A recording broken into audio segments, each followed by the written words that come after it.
I remember the day I met Alex like it was yesterday.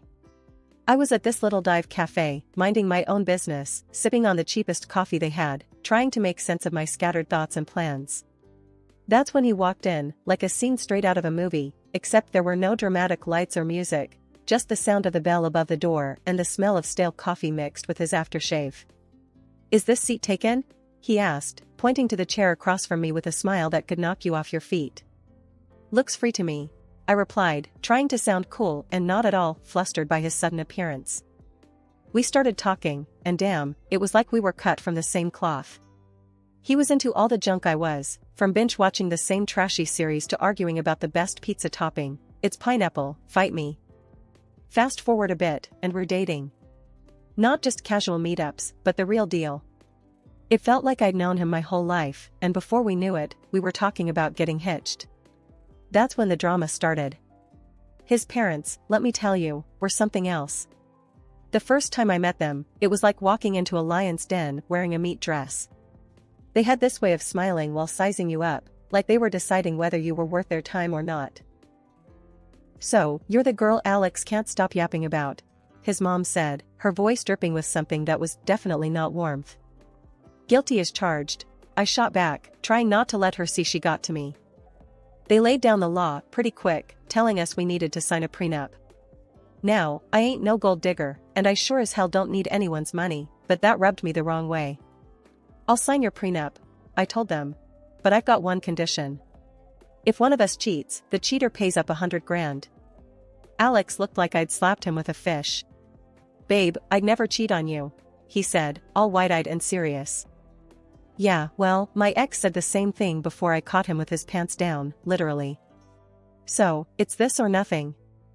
He agreed, and his parents did too, though they looked like they'd swallowed lemons. We thought that was the end of it, but boy, were we wrong. One evening, we were cuddled up on the couch, a tradition we had started since moving in together. We had this old, rickety couch that we swore we'd replace, but never did because, somehow, it had become our spot. The TV was on, but we weren't watching. We were too busy making plans for a trip to Italy we knew we couldn't afford but were determined to make happen. "Alex, think about it. The food, the wine, the art. We have to go," I said, my eyes sparkling with excitement. Alex laughed, wrapping his arm tighter around me. "Emily, babe, you had me at food. But let's face it, our bank account is more camping in the backyard than romantic getaway to Venice." I playfully nudged him. "So, we'll save. We'll cut back on. I don't know, things we don't need, like your video games." He feigned horror. "Not the video games. Take my shirts, my shoes, even my beloved coffee maker, but leave the games alone." We laughed, but that was us, always dreaming big but grounded in the reality of our modest lives. We didn't care, we were happy. The happiness wasn't just in the big moments, it was in the little things, too. Like how Alex would make breakfast on Saturdays.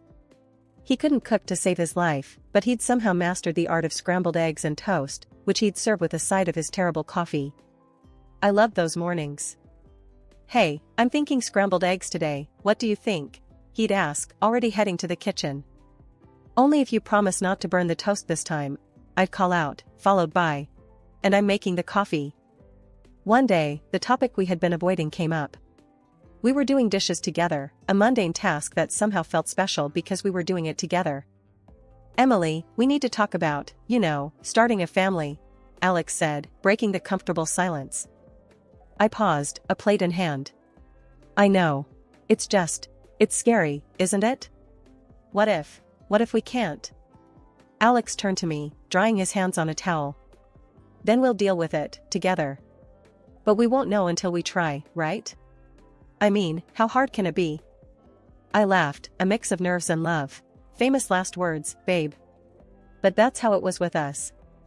No matter what we were facing, we faced it together.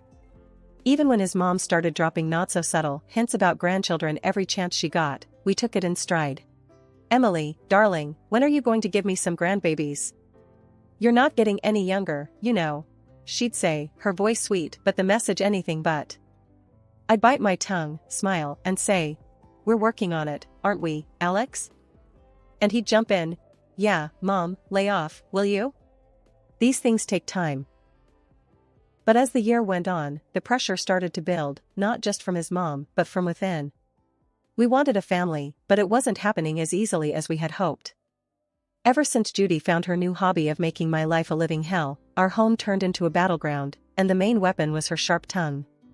It wasn't just about the occasional jibe anymore, it was an all-out war, with daily assaults on my self-esteem and role as a wife. It all spiraled one Sunday lunch, a day that was supposed to be laid back and peaceful. Judy, with her uncanny timing, dropped by uninvited, just as we were about to sit down. The air was tense the moment she walked in, her eyes scanning the room like she was about to conduct a military inspection. "Well, isn't this quaint?" she started, her voice dripping with sarcasm as she looked at the modest spread I'd prepared. "You really outdid yourself, Emily. I can see you've been slaving away in the kitchen all morning." Her eyes briefly met mine, a smirk playing at the corners of her mouth. Trying to keep the peace, I forced a smile. "It's nothing fancy, Judy. Just something simple and quick. Please, have a seat." As we sat down, the barrage began in earnest. "You know, Emily," Judy said, loading her voice with condescension, "I was talking to Mrs. Henderson the other day, and she mentioned how her grandson was just born. It got me thinking, when are you and Alex going to give me some good news? It's not like you're getting any younger." I felt my cheeks burn, a mix of embarrassment and anger. I glanced at Alex, hoping for some support, but he was suddenly very interested in his plate. "Mom, come on," Alex finally muttered, but it was half-hearted, and we all knew it. Judy plowed on, relentless. "And Alex, dear, I don't mean to be cruel, but you're not a charity. You work hard for your money. Why waste it on Emily if she can't do her basic duties as a wife? A cleaning service and a cook would be much more efficient, don't you think?" That's when I couldn't hold it back any longer. "Judy, I am trying my best here. It's not like I don't want to have kids. And as for the house and my cooking, well, I didn't realize marriage was a service contract." Judy scoffed. "Well, it's not a free ride either. You have responsibilities, Emily, which you're clearly not fulfilling." The room was heavy with tension, and I could feel the tears pricking at the back of my eyes. But what hurt the most wasn't Judy's words, it was Alex's silence. He finally spoke up, but it wasn't to defend me. "Yeah, Mom has a point. Maybe we should consider getting some help around here. Would make things easier for you, too." "Easier for me?" His words felt like a betrayal. It was clear I was on my own in this. Over the next few days, Judy's visits became more frequent, and with each visit, her criticism grew sharper. She'd inspect the house, pointing out every speck of dust or a pillow out of place. "You call this clean?" she'd scoff. "My eyes must be deceiving me, because this looks like a pigsty." Then came the comments about my appearance. "Is that what you're wearing? You know, a wife should dress to please her husband. It's no wonder Alex is always so tired, he has to come home to this." I tried to fight back. "Judy, I don't dress for Alex, I dress for myself. And he's always so tired because he works hard, not because of what I wear." But it was like talking to a brick wall. Judy had made up her mind about me, and nothing I said or did would change it. Alex's stance, or lack thereof, was the biggest blow. Each night, after his mom's departure, we'd argue. "Why won't you stand up for me, Alex? She's walking all over us, and you're just letting her." "Emily, she's old, set in her ways. What do you want me to do, kick my own mom out?" "No, but I want you to be my husband, to stand by me, not her." It was clear this was more than just about Judy's disapproval. It was about us, our marriage, and whether we were strong enough to stand together or let Judy's criticisms tear us apart. As the days turned into weeks, I realized that this wasn't just a phase. It was a full-blown siege, and if we didn't do something soon, there might not be anything left to save.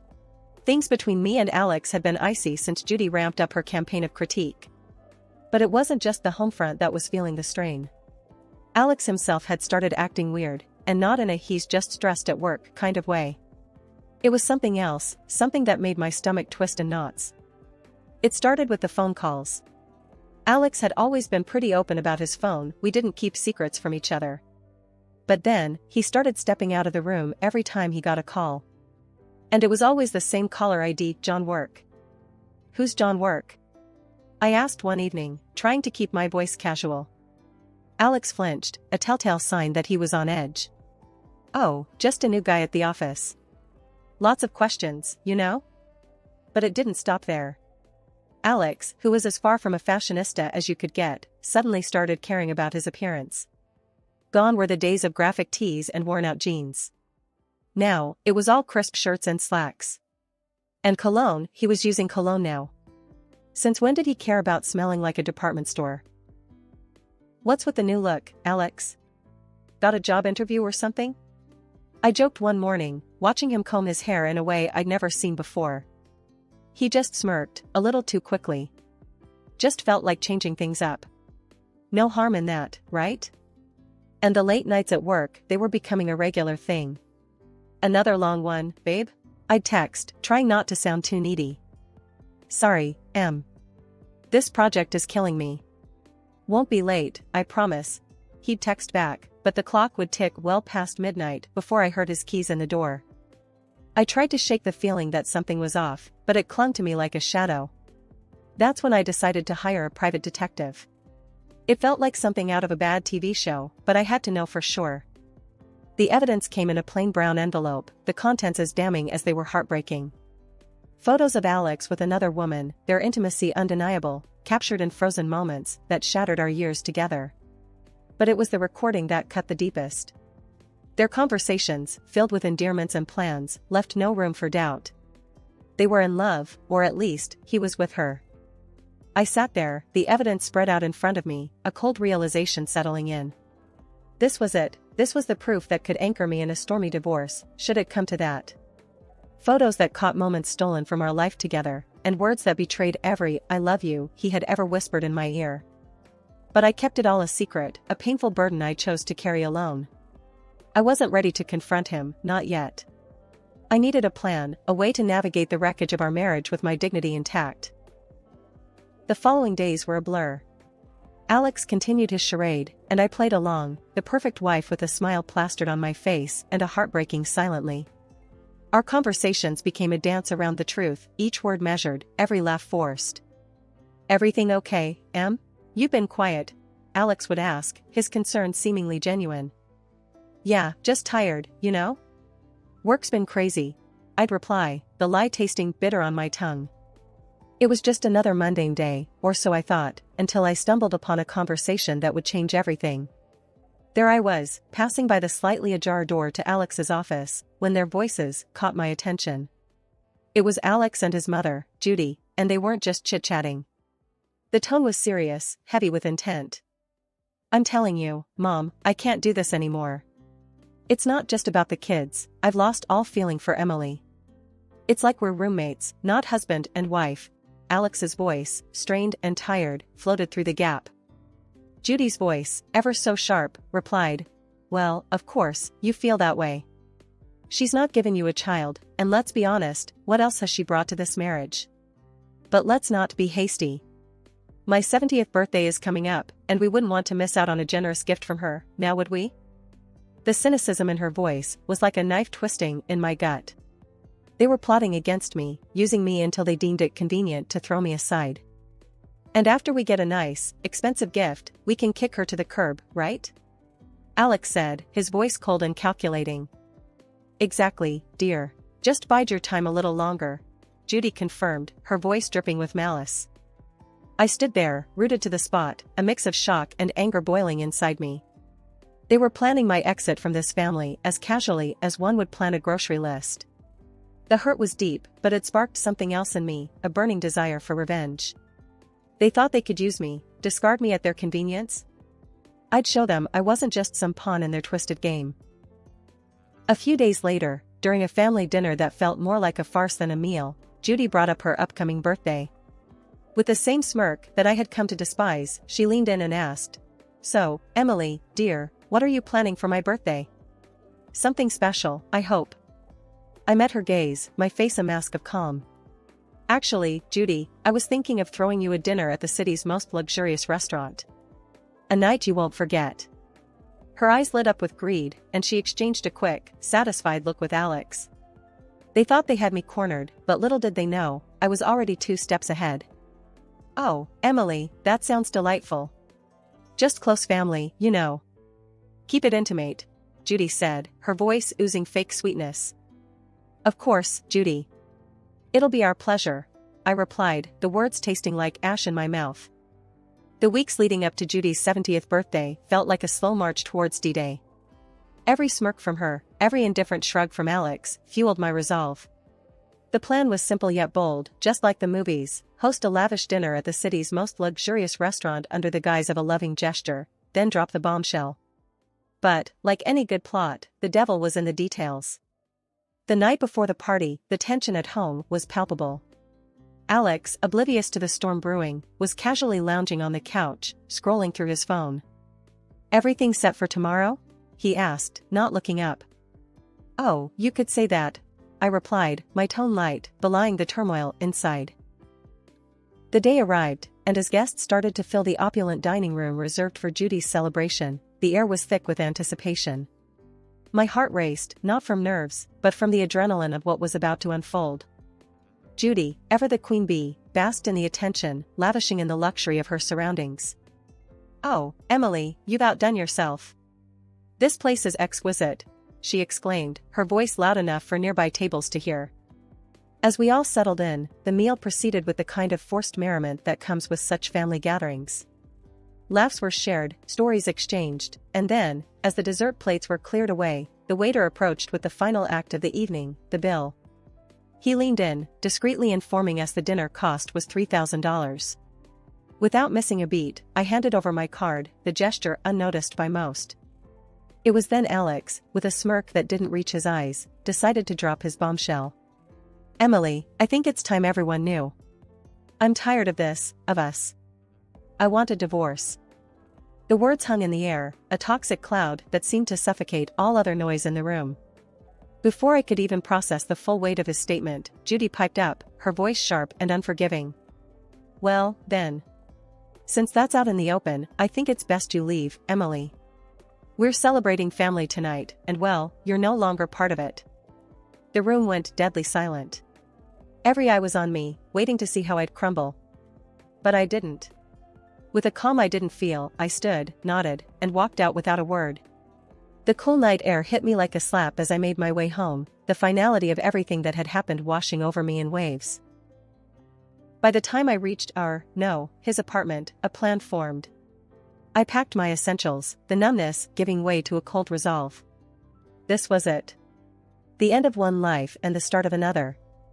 As I zipped the last suitcase, my phone started buzzing, a relentless, insistent vibration that I initially ignored. Curiosity, however, got the better of me. Judy's voice screeched from the other end. "Emily. The payment didn't go through. You need to fix this now." The sweet, sweet irony. In my preparations for the inevitable, I had secured my exit strategy. I had blocked the shared account, knowing it would be the first thing Alex would try to use against me. "Oh, Judy, that's unfortunate. But since I'm no longer part of the family, as you so eloquently put it, I'm afraid you'll have to sort this out yourselves." Her outrage was palpable, even through the phone, but it was music to my ears. The chaos that unfolded was a fitting end to the farce my marriage had become. Reports came through the grapevine of the restaurant's staff demanding payment, of Judy's escalating tantrums, and eventually, the arrival of the police to calm the storm she had become. In the end, it was Alex and his relatives who had to pool together the money to settle the bill, a poetic justice for the betrayal and humiliation they had subjected me to. The morning after the dinner disaster felt like waking up to the aftermath of a storm. I had my plan, my resolve, and a set of divorce papers in my hand as I made my way back to what used to be our shared home for the last time.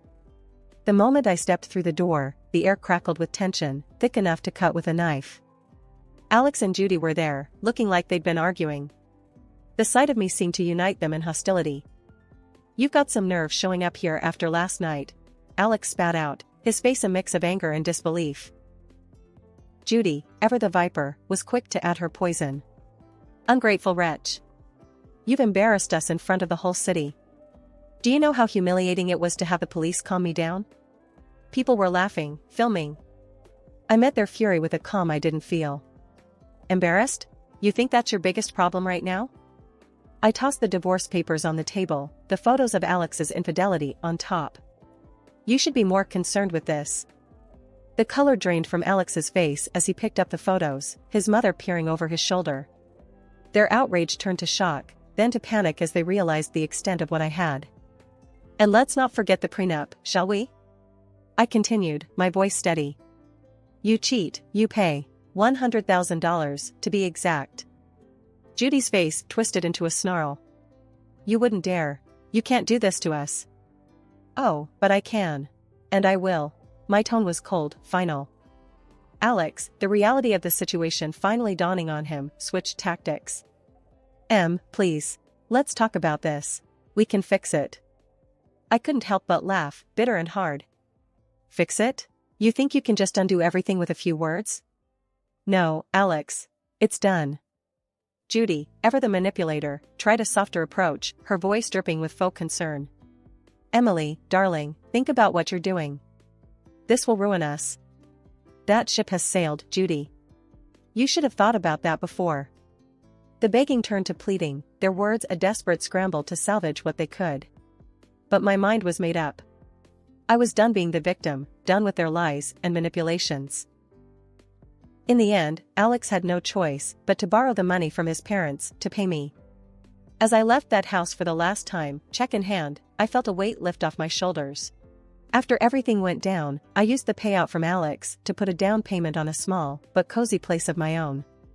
It's funny, you know, how much peace you can find in the walls of a place that's just yours, where every nook feels like a sanctuary from the chaos of the past. Life's quieter now, and I like it that way. I've got a job that keeps me busy, neighbors who nod and smile, and a little garden that's all mine to tend to. But every once in a while, the grapevine tosses a juicy bit my way about Alex and Judy. Just the other day, I was grabbing coffee from the corner spot where locals hang, and I bumped into someone from the old neighborhood.